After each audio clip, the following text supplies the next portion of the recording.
काली दीवार खड़ी है। दीवार देखने में बाकी हवेली से बिल्कुल अलग और डरावनी लगती है। गांव के लोग कहते हैं इस दीवार के पीछे खतरनाक रहस्य छिपा है। गांव का निडर लड़का अर्जुन अपने दोस्तों कृति और समीर के साथ हवेली देखने आता है।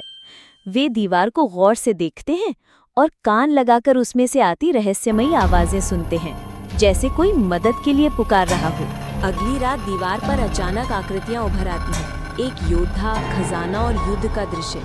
ऐसा लगता है जैसे दीवार पर पुरानी कहानी अपने आप बन रही हो। बच्चे हैरान रह जाते हैं। अर्जुन दीवार के पास जाता है, तभी उसमें एक ईंट खिसक जाती है और अंदर एक छोटा दरवाजा खुलता है। बच्चे साहस करके उस दरवाजे से अंदर घुसते हैं, जहां अंधेरी सुरंग उनकी प्रतीक्षा कर रही होती है। सुरंग के भीतर दीवारों पर चमकदार चिन्ह और तीर बने हैं जो रास्ता दिखाते हैं, लेकिन कुछ चिन्ह उलझाने वाले भी हैं। बच्चे सही रास्ता ढूंढने के लिए दिमाग लगाते हैं। सुरंग के आखिर में एक गोल कमरा मिलता है, जहां राजा के पुराने खजाने के सोने चांदी के सिक्के और मोहरें पड़ी हैं। कमरे के बीचों बीच पत्थर पर लिखा है, केवल सच्चे दिल वाले का अधिकार। अचानक कमरे में ठंडी हवा बहने लगती है। धुंधलिके में भूतिया दरबार के दृश्य बनते हैं। राजा, उसके सैनिक और एक युद्ध। सब बच्चे कांप उठते हैं। राजा की आत्मा अर्जुन से बात करने लगती है। भूतिया राजा बताता है कि इस खजाने के लिए हुए युद्ध में निर्दोषों का खून बहा था, इसलिए खजाना शापित हो गया। लालच करने वाले को ये खजाना बर्बाद कर देता है। अर्जुन राजा से कहता है कि वो खजाने का उपयोग गांव की भलाई के लिए करना चाहता है। अर्जुन की नीयत से शाप टूट जाता है। राजा की आत्मा मुक्त होकर अदृश्य हो जाती है और दीवार पर बनी डरावनी आकृतियां मिट जाती हैं।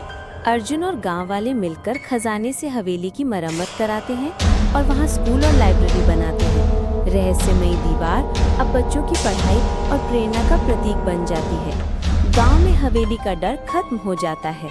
तीनों ने मिलकर गांव की उस पुरानी भूतिया दीवार को गिराकर उस जगह पर एक सुंदर स्कूल और एक छोटी सी लाइब्रेरी बना दी। जब स्कूल और लाइब्रेरी का उद्घाटन हुआ, पूरे गांव के लोग इकट्ठा हो गए। पहली बार गांव के बच्चे खुशी खुशी पढ़ने आए, लेकिन कुछ पुराने लोगों को अब भी डर था कि उस जगह पे भूत प्रेत का असर हो सकता है। एक दिन रात को लाइब्रेरी के अंदर से अजीबोगरीब आवाजें आने लगी। किताबें खुद ही अलमारी से गिर रही थीं और खिड़कियां तेज हवा के बिना ही खुल बंद हो रही थीं। अमित और समीर को लगा कि शायद कोई भूत अभी भी वहां भटक रहा है। फिर कीर्ति ने सोचा कि उन्हें लाइब्रेरी में रात को रुककर देखना चाहिए कि असली में हो क्या रहा है। तीनों ने मिलकर एक प्लान बनाया। रात के 12 बजे लाइब्रेरी में छुप कर बैठे। तभी उन्होंने देखा कि एक पुरानी बिल्ली लाइब्रेरी के अंदर कूद रही थी और उसकी हरकतों की वजह से ही सब कुछ गिर रहा था। भूत का डर बेकार निकला। गांव वालों को जब ये बात पता चली तो सब हंस पड़े और तब से स्कूल और लाइब्रेरी गांव की शान बन गए। बच्चे पढ़े लिखे और गांव का नाम रोशन करने लगे। भूतिया कहानी सिर्फ एक कहानी बनकर रह गई,